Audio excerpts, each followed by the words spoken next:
नमस्कार मित्रों, बोलतेचित्र.com की तरफ से आपका स्वागत है। आज हम आपको बताने जा रहे हैं अली इब्ने अबी तालिब, जो पैगंबर मोहम्मद सल्लम के चचाजादा भाई और दामाद थे और जिनका चर्चित नाम हजरत अली था, उनके बारे में। तो आइए जानते हैं मित्रों हजरत अली के बारे में और उनके विचारों के बारे में। सबसे पहले मित्रों, अगर आपने अभी तक हमारे YouTube चैनल को सब्सक्राइब नहीं किया है तो अपनी वीडियो के नीचे इस तरह का लाल रंग का बटन देख सकते हैं।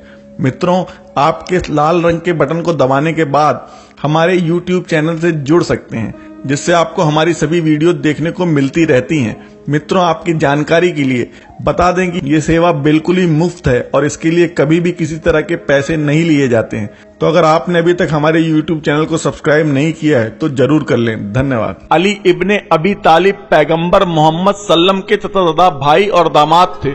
आपका चर्चित नाम हजरत अली है। दुनिया उन्हें महान योद्धा और मुसलमानों के खलीफा के रूप में जानती है। इस्लाम के कुछ फिरके उन्हें अपना इमाम तो कुछ उन्हें वली के रूप में मानते हैं, लेकिन ये बहुत कम लोग जानते हैं कि अली एक महान वैज्ञानिक भी थे और एक तरीके से उन्हें पहला मुस्लिम वैज्ञानिक कहा जा सकता है। 17 मार्च 600 यानी 13 रजब 24 हिजरी पूर्व को अली का जन्म मुसलमानों के तीर्थ स्थल काबे के अंदर हुआ। ऐतिहासिक दृष्टि से हजरत अली एकमात्र व्यक्ति हैं जिनका जन्म काबे के अंदर हुआ। जब पैगंबर मोहम्मद ने इस्लाम का संदेश दिया तो कबूल करने वाले अली पहले व्यक्ति थे। अब आइए जानते हैं मित्रों हजरत अली के वैज्ञानिक पहलुओं को। हजरत अली ने वैज्ञानिक जानकारियों को बहुत ही रोचक ढंग से आम आदमी तक पहुंचाया। एक प्रश्नकर्ता ने उनसे सूर्य की पृथ्वी से दूरी पूछी तो जवाब में बताया कि एक अरबी घोड़ा 500 सालों में जितनी दूरी तय करेगा वही सूर्य की पृथ्वी से दूरी है। उनके इस कथन के 1400 साल बाद वैज्ञानिकों ने जब ये दूरी नापी तो ये दूरी 14 करोड़ 96 लाख किलोमीटर पाई गई। अगर अरबी घोड़े की औसत चाल 35 किलोमीटर प्रति घंटा ली जाए तो यह दूरी निकलती है। इसी तरह एक बार उन्होंने अंडे देने वाले और बच्चे देने वाले जानवरों में फर्क इस तरह बताया कि जिनके कान बाहर की तरफ होते हैं वे बच्चे देते हैं और जिनके कान अंदर की तरफ होते हैं वे अंडे देते हैं। हजरत अली ने इस्लामिक थियोलॉजी अर्थात इस्लामिक अध्यात्म को तार्किक आधार दिया। कुरान को सबसे पहले कलमबद्ध करने वाले हजरत अली थे। बहुत सी किताबों के लेखक हजरत अली हैं। हजरत अली की सबसे मशहूर व उपलब्ध किताब नहजुल बालगा है, जो उनके खुलबे का संग्रह है। इसमें भी बहुत से वैज्ञानिक तथ्यों का वर्णन है। माना जाता है कि जीवों में कोशिका की खोज 17वीं शताब्दी में लीवेनहुक ने की थी, लेकिन नहजुल बलाग का निम्न कथन जाहिर करता है कि अली को कोशिकाओं की जानकारी थी। जिस्म के हर हिस्से में बहुत से अंग होते हैं जिनकी रचनाएं उपयुक्त और उपयोगी हैं। सभी को जरूरत पूरी करने वाले शरीर दिए गए हैं, सभी को काम सौंपे गए हैं और उनको एक छोटी सी उम्र दी गई है। ये अंग पैदा होते हैं और अपनी उम्र पूरी करने के बाद मर जाते हैं। खुतबा 81 स्पष्ट है कि अंग से अली का मतलब कोशिका से ही था। हजरत अली सितारों द्वारा भविष्य जानने के खिलाफ थे, लेकिन खगोल शास्त्र सीखने के पक्ष में थे। उनके शब्दों में ज्योतिष सीखने से परहेज करो, हाँ इतना जरूर सीखो कि जमीन और समुद्र के रास्ते मालूम कर सको। 77वां खुतबा नहजुल बालागा। इसी किताब में दूसरी जगह पर यह कथन काफी कुछ आइंस्टीन के सापेक्षता सिद्धांत से मेल खाता है। उसने मखलूकों को बनाया और उन्हें उनके वक्त के हवाले किया। खुतबा 1। हजरत अली ने चिकित्सा का बुनियादी उसूल बताते हुए कहा, बीमारी में जब तक हिम्मत साथ दे चलते फिरते रहो। ज्ञान प्राप्त करने के लिए हजरत अली ने अत्यधिक जोर दिया। उनके शब्दों में ज्ञान की तरफ बढ़ो, इससे पहले कि उसका हरा भरा मैदान खुश्क हो जाए। यह विडम्बना ही है कि मौजूदा दौर में मुसलमान हजरत अली की इस नसीहत से दूर हो गया है और आतंकवाद जैसी अनेकों बुराइयां इस्लाम में पनपने लगी हैं। अगर वह आज भी ज्ञान प्राप्ति की राह पर लग जाए तो उसकी हालत में सुधार हो सकता है। अब आइए जानते हैं मित्रों हजरत अली के कुछ अनमोल विचारों के बारे में। जो तुम्हारी खामोशी से तुम्हारी तकलीफ का अंदाजा न कर सके, उसके सामने जुबान से इजहार करना सिर्फ लफ्जों को बर्बाद करना है। किसी ने हजरत अली से पूछा, दोस्त और भाई में क्या फर्क है? हजरत अली ने फरमाया, भाई सोना है और दोस्त हीरा है। उस आदमी ने कहा, आपने भाई को कम कीमत और दोस्त को ज्यादा कीमती चीज से क्यों तशबीह दी?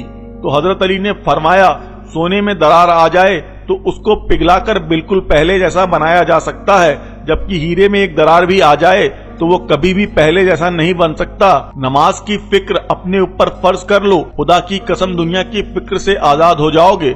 और कामयाबी तुम्हारे कदम चूमेगी। नेक लोगों की सोबत से हमेशा भलाई ही मिलती है, क्योंकि हवा जब फूलों से गुजरती है तो वो खुशबूदार हो जाती है। अपने जिस्म को जरूरत से ज्यादा न संवारो, क्योंकि इसे तो मिट्टी में मिल जाना है। संवारना है तो अपनी रूह को संवारो, क्योंकि इसे तुम्हारे रब के पास जाना है। किसी ने हजरत अली से पूछा कि जिनकी माँ नहीं होती उनके बच्चों को दुआ कौन देता है? हजरत अली ने फरमाया कि कोई झील अगर सूख भी जाए तो मिट्टी से नमी नहीं जाती।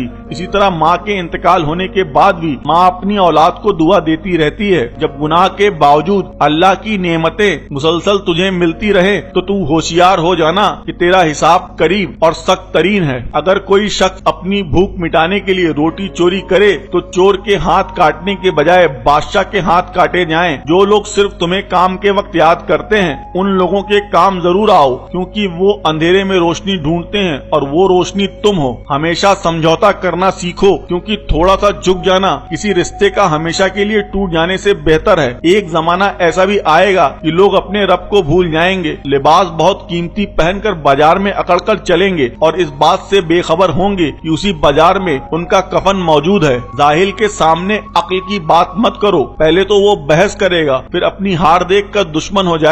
जब नेमतों पर शुक्र अदा किया जाए तो वो कभी खत्म नहीं होती। कोई गुनाह लज्जत के लिए मत करना, क्योंकि लज्जत खत्म गुनाह बाकी रहेगा, और कोई नेकी तकलीफ की वजह से मत छोड़ना, क्योंकि तकलीफ खत्म हो जाएगी पर नेकी बाकी रहेगी। हमेशा जालिमों का दुश्मन और मजलूमों का मददगार बनकर रहना। दुनिया अमल की जगह है, मौत के बाद हमको और तुम्हें पता चलेगा। बुरे मर्दों की पहचान पर हजरत अली ने कहा, पहला वह तकब्बुर करेगा, दूसरा वह अकड़ कर बोलेगा, तीसरा दिखावा ज्यादा करेगा, चौथा बदजुबान होगा, पांचवा अकड़ कर चलेगा, छठवां खानदान में सबको जलील करेगा, सातवां अपने पैसे पर नाज करेगा, आठवां अपनी सेहत पर नाज करेगा, नौवां बुजुर्गों को जलील करके खुश होगा, 10वां अपनी जवानी के किस्से ज्यादा सुनाया करेगा, 11वां हसीद होगा, 12वां माँ बाप का नफरमान होगा। बुरी औरतों की पहचान पे हजरत अली ने कहा, एक अपने आप को ढांप कर नहीं रखेगी, 2 अपने खाविंद की नाफरमानी करेगी, 3 बदजुबान होगी, 4 बालों की नुमाइश करेगी, 5 खानदान भर में अपने आप को आकिल ख्याल करेगी, 6 दूसरों को बात न करने देगी, 7 नींद उसे बहुत अजीज होगी, 8 अपनी आवाज को बहुत बुलंद करके बात करेगी, 9 कपड़े बारीक और दिखावे वाले पहनेगी, 10 पीठ पीछे अपने खानदान की बुराई करेगी, 11 बाजारों में चक्कर लगाने की शौकीन होगी।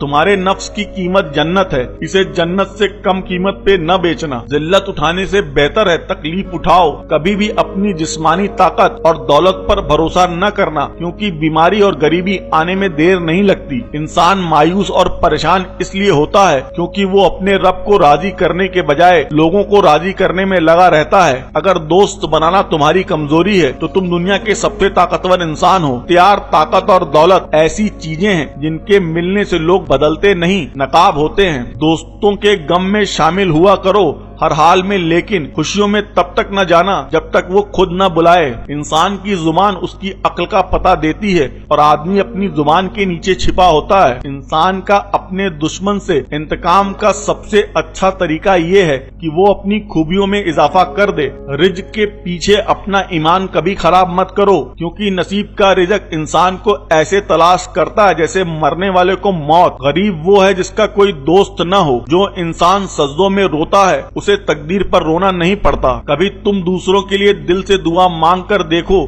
तुम्हें अपने लिए मांगने की जरूरत नहीं पड़ेगी। किसी की बेबसी पर मत हंसो, ये वक्त तुम पर भी आ सकता है। किसी की आंख तुम्हारी वजह से नम न हो, क्योंकि तुम्हें उसके हर एक आंसू का कर्ज चुकाना होगा। जब मेरा जी चाहता है कि मैं अपने रब से बात करूं तो मैं नमाज पढ़ता हूं। जिसको तुमसे सच्चा प्रेम होगा वह तुमको व्यर्थ और नाजायज कामों से रोकेगा। पूर्ण विश्वास के साथ सोना संदेह की स्थिति में नमाज पढ़ने से बेहतर है। किसी का ऐब तलाश करने वाले की मिसाल उस मक्खी के जैसी है जो सारा खूबसूरत जिस्म छोड़ सिर्फ जख्म पर बैठती है। राज्य का खजाना और सुविधाएं मेरे और मेरे परिवार के उपयोग के लिए नहीं है, मैं बस इनका रखवाला हूँ। अगर किसी के बारे में जानना चाहते हो तो पता करो कि वह शख्स किसके साथ उठता बैठता है। इल्म की वजह से दोस्तों में इजाफा होता है, दौलत की वजह से दुश्मनों में इजाफा होता है। सब्र को ईमान से वो ही निस्बत है जो सिर को जिस्म से है। दौलत, हुकूमत और मुसीबत में आदमी के अक्ल का इम्तिहान होता है कि आदमी सब्र करता है या गलत कदम उठाता है। सब्र एक ऐसी सवारी है जो सवार को अभी गिरने नहीं देती। ऐसा बहुत कम होता है कि जल्दबाज नुकसान न उठाए, और ऐसा हो ही नहीं सकता कि सब्र करने वाला नाकाम हो। सब्र ईमान की बुनियाद, सखावत यानी दरिया दिली, इंसान की खूबसूरती, चाई, हक की जबान, नरमी, कामयाबी की कुंजी, और मौत एक बेखबर साथी है। जब तुम्हारी मुखालफत हद से बढ़ने लगे तो समझ लो कि अल्लाह तुम्हें कोई मुकाम देने वाला है। झूठ बोलकर जीतने से बेहतर है सच बोलकर हार जाओ। दौलत को कदमों की खाक बनाकर रखो,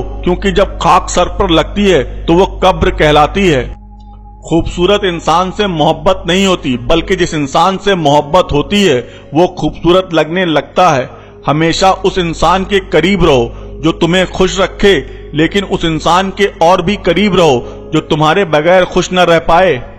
जिसकी अमीरी उसके लिबास में हो वो हमेशा फकीर रहेगा, और जिसकी अमीरी उसके दिल में हो वो हमेशा सुखी रहेगा। जो तुम्हारी खामोशी से तुम्हारी तकलीफ का अंदाजा न कर सके, उसके सामने जुबान से इजहार करना सिर्फ लफ्जों को बर्बाद करना है। जहाँ तक हो सके लालच से बचो, लालच में जिल्लत ही जिल्लत है। मुश्किल तरीन काम बेहतरीन लोगों के हिस्से में आते हैं, क्योंकि वो उसे हल करने की सलाहियत रखते हैं। कम खाने में सेहत है, कम बोलने में समझदारी है, और कम सोना इबादत है। अक्लमंद अपने आप को नीचा रखकर बुलंदी हासिल करता है, और नादान अपने आप को बड़ा समझकर जिल्लत उठाता है। तो मित्रों, ये थे अली इब्ने अबी तालिब यानी हजरत अली के कुछ अनमोल विचार और उनके बारे में जानकारी। अगर आपको ये वीडियो पसंद आई हो तो नीचे कमेंट के माध्यम से हमें बताना न भूलें। अगर आपको ये वीडियो न पसंद आई हो तो भी हमें कमेंट के माध्यम से बताना न भूलें कि आपको इसमें क्या पसंद नहीं आया। और हमारी इस वीडियो को लाइक और शेयर करना भी न भूलें। हमारी इस वीडियो को देखने के लिए, अपना कीमती समय देने के लिए आपका धन्यवाद। शुभ दिन।